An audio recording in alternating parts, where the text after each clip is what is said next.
శృతి వాక్యాన్ని అందిస్తారు చదివారు. ముందే 86 సంవత్సరాలు ఉన్నప్పుడే ఇష్మాయేలు కూడా పుట్టాడు. అతనే ప్రాపర్గా చెప్పాలంటే మేబీ తనే ఫస్ట్ సన్గా మనం కన్సిడర్ చేయాలి. ఎందుకంటే దేవుడు కూడా చెప్పాడు అతను కూడా నీ సంతానమే అని చెప్పాడు కాబట్టి. సో ఇది మొత్తం మనకి ఆదికాండము 3 అధ్యాయాల్లో ఉంది. ఆయన ప్రామిస్ చేశాడు. ఆయనని నమ్మిన వాళ్ళే వీళ్ళు. మనం ఎలా చెప్పగలం ఆయన మీద విశ్వాసం వీళ్ళకు ఉంది అని? ఎందుకంటే వాళ్ళ సొంత ఊరిని వదిలిపెట్టి ఆయన చెప్పాడని చెప్పి ఆయన వాగ్దానం, నేను మీకు వాగ్దానం చేస్తున్నాను, మీరు ఆ చోటు కాకుండా ఆయన వాగ్దానం చేసిన వేరే చోటుకి వెళ్ళమన్నప్పుడు వాళ్ళ పుట్టిన స్థలాన్ని, ఇంటిని, కుటుంబాన్ని మొత్తాన్ని విడిచిపెట్టి వాళ్ళు వెళ్ళిపోయారు ఆయన చెప్పిన చోటకి. అంటే వాళ్ళు దేవుణ్ణి ఎంతగానో విశ్వసించారు, ఎంతగానో నమ్మారు అని మనకి ఇక్కడ అర్థమవుతుంది. అలా నమ్మిన వాళ్ళు ఆయన సంతానం ఇస్తాడు అని చెప్పాడు మళ్ళీ తిరిగి. అది కూడా ఎలాగంట, ఆకాశంలో నక్షత్రాలు ఎన్నుంటాయో అంతకంటే ఎక్కువగా నీ సంతానమే గనుక అతనిని కూడా ఒక జనముగా చేసేదని అబ్రహాంతో చెప్పాను. సో ఈ దాసికి పుట్టినా సరే అతడు కూడా నీ కుమారుడే కాబట్టి నువ్వేం చింతపడద్దు. ఆమె గురించి, దాసి గురించి కానీ ఇష్మాయిల్ గురించి కానీ చింతపడద్దు. వాళ్ళని కూడా నేను ఒక గొప్ప జనముగా చేస్తాను అని ఆయన ప్రామిస్ చేశాడు. నేను తీసుకుంది సారయ్య. ఏం చేసింది? ఇంకా యెహోవా ఇవ్వడు, ఇచ్చేటట్టు లేడు, నువ్వు హాగర్తో పోయి సంతానాన్ని కను అని చెప్పింది. ఆమె అంతటా ఆమె డెసిషన్ తీసుకున్నారనమాట. దేవుడు చెప్పినా సరే, దేవుడు ప్రామిస్ చేసినా సరే ఆమె డెసిషన్ తీసుకుంది. అప్పుడంటే దేవుడు డైరెక్ట్గా మాట్లాడేవాడు వాళ్ళతోటి. కానీ మనకి డౌట్ రావచ్చు, ఇప్పుడు మనతో మాట్లాడాడు కదా, మనకేం తెలుసు ఆయన మనల్ని ఏం చేయమంటాడు అని, ఏం చెప్తున్నాడు అని. ఒకటి, ప్రార్థన ద్వారా మనం ఆయన అడుగుతాం మనకేం కావాలి అని. ఆయన జవాబు ఎలా ఇస్తాడంటే వాక్యం ద్వారా ఇస్తాడు, లేదంటే సంఘస్థుల్లో మనతో ఎవరైనా మాట్లాడేటప్పుడు కానీ వాళ్ళ చేత చెప్పిస్తాడు, కాపరుల చేత చెప్పిస్తాడు. మనకు తెలుస్తుంది, ఖచ్చితంగా అర్థమైపోయిద్ది అనమాట. దేవుడు నాతో ఈ విషయం మాట్లాడుతున్నాడు, ఈ విషయం ఇలా చేయమని చెప్పాడు అని మనకు అర్థమైంది. సో దాన్ని బట్టి మనం చేయాలి. అంతేగాని మన సొంత నిర్ణయాలు, మనకి ఒక బ్రెయిన్ ఉండడం వల్ల దాన్ని మనం బాగా వాడాల్సిన దానికంటే ఎక్కువగా వాడేస్తాం. ఎక్కువగా వాడేసి చాలా రాంగ్ డెసిషన్స్ తీసుకుంటాం మన లైఫ్లో. ఎంత పెద్దవాళ్ళైనా సరే ప్రతి ఒక్కళ్ళలో మన లైఫ్ని మనం చూసుకుంటే తిరిగి ఎన్నో తప్పు నిర్ణయాలు ఉంటాయి. దానివల్ల మనం ఎంత సఫర్ అయ్యి కూడా ఉండొచ్చు. సో అలాగే ఇక్కడ కూడా జరిగింది. ఆయన విడిచిపెట్టలేదు, దాసిని విడిచిపెట్టలేదు, దాసి వలన పుట్టిన కుమారుని కూడా విడిచిపెట్టలేదు. కాబట్టి తెల్లవారినప్పుడు 14వ వచనంలో, తెల్లవారినప్పుడు అబ్రహాము లేచి ఆహారమును నీళ్ల తెత్తిని తీసుకొని ఆ పిల్లవానితో కూడా హాగరునకు అప్పగించి ఆమె భుజం మీద వాటిని పెట్టి ఆమెను పంపించేశాడు. ఎందుకు? దేవుడు చెప్పాడు కదా, నీ భార్య ఏం చెప్తే అదే చేయమని చెప్పాడు.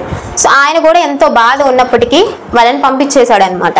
ఆమె వెళ్ళి బెయర్షెబా అరణ్యంలో అటు ఇటు తిరుగుచుండెను. ఇంకా మనం ఇందాకే చెప్పాం కదా, దాసులంటే వాళ్ళకి ఒక ఫ్యామిలీ ఉండదు, ఒక ఊరు ఉండదు, ఒక ఇల్లు ఉండదు.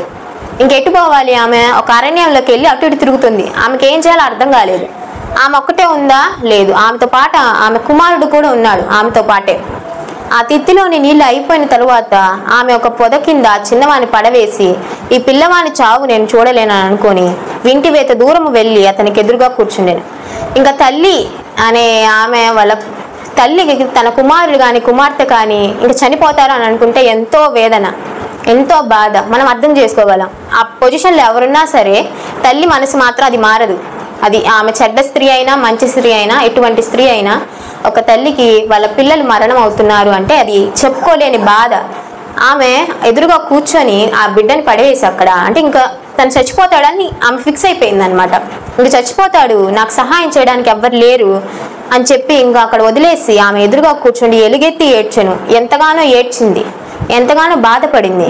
అది మనకు అర్థమైద్ది ఖచ్చితంగా. మన కడుపును పుట్టిన పిల్లలు మనకి చచ్చిపోతున్నారంటే మనకి ఎంతగానో దుఃఖం, వేదన వస్తుంది. అది చదువుతుంటే కూడా మనకి అనిపించింది, అర్థమైపోయిద్ది. దేవుడు ఆ చిన్నవాని మొరను వినెను. అప్పుడు దేవుని దూత ఆకాశం నుండి హాగరుని పిలిచి, హాగరు నీకేమి వచ్చినది, భయపడకము, ఆ చిన్నవాడున్న చోట దేవుడు వాడి స్వరము విని ఉన్నాడు. సో ఇలాంటి సమయంలోనే ఖచ్చితంగా మన దేవుడు మన దగ్గరకు వస్తాడండి.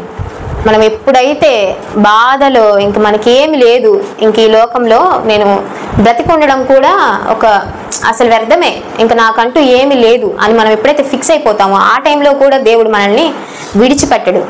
ఆయన మనం ఆయన దగ్గరికి వెళ్ళము, అవసరం ఉన్నప్పుడు మాత్రమే వెళ్తాం. కానీ ఆయన అలా చేయడు.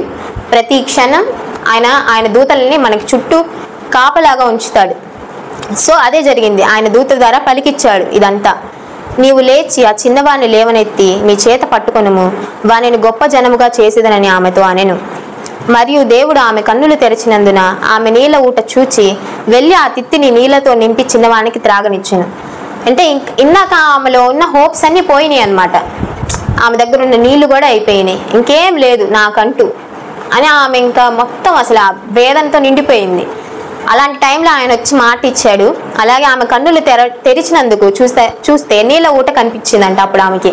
అంటే ఒక హోప్ అన్నమాట, బతకడానికి ఒక హోప్, ఒక నిరీక్షణని ఆయన ఆమెకి ఇచ్చాడు. ఒక నీళ్ళని దయచేశాడు. ఇక్కడ నీళ్ళతో నింపాడు. నీళ్ళకి చాలా ఇంపార్టెన్స్ ఉంది కదా. సో ఇక్కడ కూడా నీళ్ళకి చాలా ఇంపార్టెన్స్ ఉంది. అదొక ప్రాణాన్ని ఇక్కడ నిలబెట్టినట్టే. దేవుడు ఆ చిన్నవానికి తోడై ఉండెను. అతడు పెరిగి పెద్దవాడై ఆ అరణ్యములో కాపురం ఉండి విలుకాడాయను. అతను పెరిగి పెద్దవాడైన తర్వాత అతను పనికి రాకుండా ఏమైనా పోయాడా? లేదు, విలుకాడయ్యాడంట.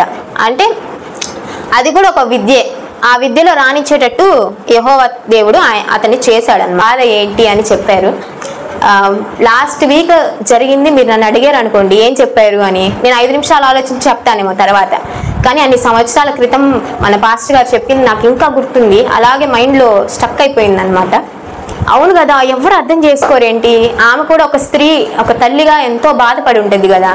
వేరే వాళ్ళ నిర్ణయం వల్ల మన లైఫ్ పాడవటం అనేది అది ఎంతో బాధకరమైన విషయం కదా. ఎవరు అర్థం చేసుకోలేదేంటి? పాస్టర్ గారు ఎంత బాగా చెప్పేస్తారు కాబట్టి హాగర్ గురించి చెప్పినప్పుడు నా బ్రెయిన్లో అది అసలు అలా ఉండిపోయింది అనమాట. అది నేను ఎప్పటికైనా చెప్దామని అనుకున్నాను. అదే ఇప్పుడు మీకు అందరికీ చెప్పాను. దాన్ని బట్టి ఈరోజు నన్ను ఇక్కడ నిలబెట్టి మీ అందరితో మాట్లాడిన ఈ ధైర్యాన్ని బట్టి నేను ఆయనకు వందనాలు తెలుచుకుంటున్నాను. అలాగే ఈ అవకాశాన్ని ఇచ్చిన పాస్టర్ గారికి, పాస్టర్ మిత్రా గారికి కూడా వందనాలు, సంఘం అంతటికి వందనాలు. Thank you.